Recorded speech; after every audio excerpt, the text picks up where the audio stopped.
దామో అని చీనా ప్రజలచే ప్రేమగా పిలువబడే బోధిధర్ముడు ఆ గ్రామంలోనే ఉండి తన విద్యలను వారికి నేర్పించాడు.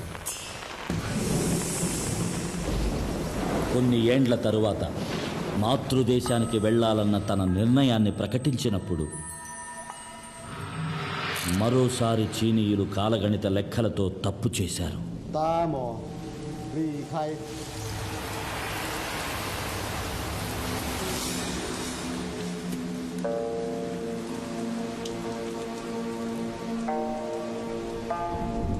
తనకు ఇవ్వబడిన ఆహారంలో విషం కలిపినట్టు బోధిధర్ముడు గ్రహించాడు.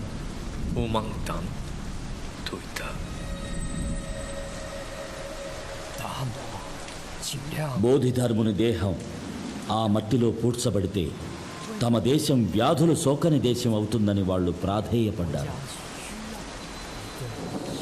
వారి కోరికను బోధిధర్ముడు నెరవేర్చాడు.